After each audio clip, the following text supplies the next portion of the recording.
आज हम क्या पढ़ेंगे? पर्यावरण परिवर्तन। ठीक है, इसको और क्या कहते हैं? प्राणियों का अनुकूलन। अनुकूलन हम पहले भी पढ़ा चुके हैं, ठीक है। उसी से संबंधित ये भी है कि पर्यावरण में परिवर्तन कैसे होता है ना। अलग अलग जगह मरुस्थल की बात करेंगे हम लोग, जल की बात करेंगे और पहाड़ की बात करेंगे। ठीक, सबसे पहले हमारा क्या है? मरुस्थल क्षेत्र। अब पहले ये बताओ मरुस्थल क्या होता है? वहां पे क्या होता है? अधिक मात्रा में क्या चीज होगी मरुस्थल में? रेत होगी, बालू ना, वही रेत होगी ना, रेगिस्तान वाला एरिया होगा। अब ये बताओ, रेगिस्तान वाला एरिया होगा तो अंडरस्टूड है कि वहां पे क्या होगा? तापमान ज्यादा होगा, है ना। ताप क्या होगा? अत्यधिक गर्मी होगी, पानी की कमी और रेत का मैदान, है ना। तापमान क्या होगा? ज्यादा होगा, और वो जगह क्या होगी? रेतीली होगी और पानी की कमी होगी वहां पे। ठीक, तो अब जैसे ऊंट है ना, रेगिस्तान में तो रहता है, उसे क्या कहते हैं? Ship of the desert. क्यों? क्योंकि वो रेत में बहुत तेज दौड़ लेता है। ठीक, तो उसमें क्या होगा? उसके जो पैर होंगे वो कैसे होंगे? गद्देदार होंगे। बताओ क्यों गद्देदार पैर क्यों होंगे उसके? गद्देदार पैर इसलिए होंगे, जब सूरज की किरण रेत पे पड़ेगी तो रेत कैसी हो जाएगी? बहुत गर्म हो जाती है। भाई रेत की क्वालिटी क्या है? जैसे ही धूप पड़ेगी बहुत गर्म हो जाएगी, और जैसे ही शाम होगी एकदम रेत ठंडी हो जाती है। तो उसके पैर जलेंगे नहीं ऊंट के, तो क्या होता है? उसके पैर गद्देदार होते हैं, है ना, ताकि वो आराम से खूब तेजी से दौड़ सके रेत में। नेक्स्ट क्या है? कुबड़। कुबड़ पता है? हम्प होता है पीछे निकला हुआ जो हिस्सा होता है, तो उसमें क्या होता है? उसमें वसा व पानी का संचय, यानी वो उसमें वसा को और पानी को स्टोर करके रखता है। भाई उसको तो लंबा चलना है, अब एकदम से प्यास लगेगी तो कहाँ क्या करेगा? जो पानी उसका स्टोर है उसी का ही इस्तेमाल करेगा। और वसा मतलब फैट, वो उसके शरीर को क्या देगी? ऊर्जा देगी। ठीक, नेक्स्ट, अब पेड़ पौधे भी वहां होते हैं, कैक्टस है, नागफनी जिसे कहते हैं। वो पेड़ पौधे भी थोड़े अलग होंगे। जो हमारे यहाँ के पेड़ पौधे हैं, आम का, नीम का, इससे अलग होते हैं। कैसे होते हैं? इनकी पत्तियां कैसी होती? कांटेदार होती हैं, ताकि वाष्पीकरण ना हो सके ज्यादा, वरना क्या होगा? सारा का सारा पानी उड़ जाएगा पत्ती से, तो पत्ती तो सूख जाएंगी। तो पत्तियां कैसी होती है? उसकी कांटे के समान होती है। और जड़ क्या होती है? जड़ बहुत गहरी होती है। पानी की खोज में जड़ बहुत अंदर चली जाती है।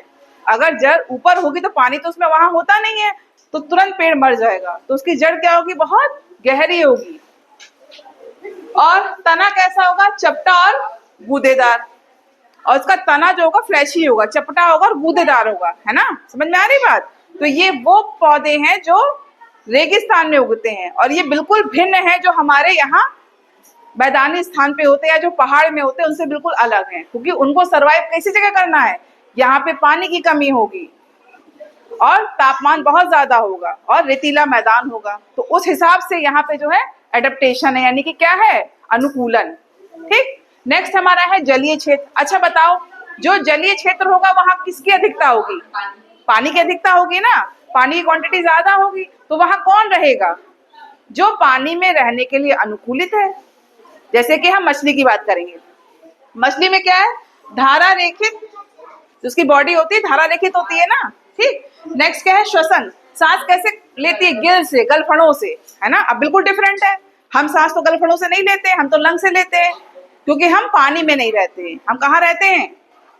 कहाँ रहते हैं? स्थल पे रहते हैं, पानी में नहीं रहते हैं। और ये कहाँ रहते हैं? पानी में रहते हैं। तो ये सांस कैसे लेंगे? गलफड़ों से लेंगे। अब जलीय जो पौधे होंगे, जो पानी में रहने वाले पौधे होंगे, उनका तना पता है कैसा होता है? उनका तना लंबा होगा, हल्का होगा, लंबा होगा, हल्का होगा और मुलायम होगा। और क्या होगा? उसमें वायु कोष्ठ होंगे। वायु कोष्ठ क्यों होंगे? तैरने के लिए। भाई पानी में तो पौधा भी तैरेगा ना, तो उसमें वायु कोष्ठ पाए जाते हैं, और उसके तने बहुत हल्के होते हैं।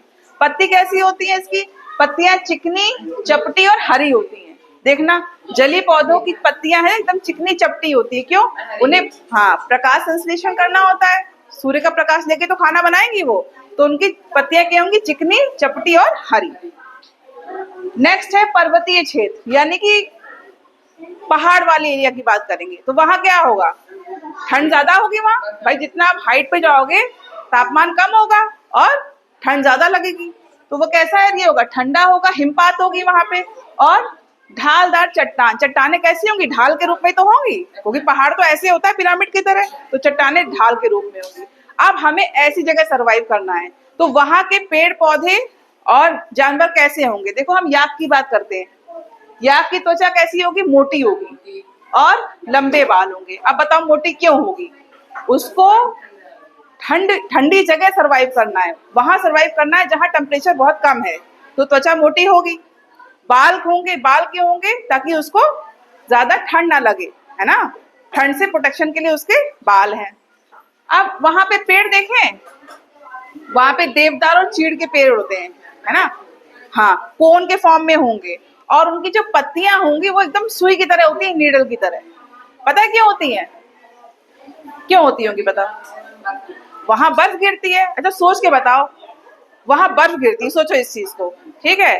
तो जब बर्फ गिरेगी तो क्या होगा? पेड़ पे भी गिरेगी। तो क्या होगा? जब पेड़ पे गिरेगी, पत्तियां उसकी नुकीली सुई की तरह होंगी, तुरंत पत्ती पे नहीं रहेगी, बर्फ तुरंत नीचे चली जाएगी।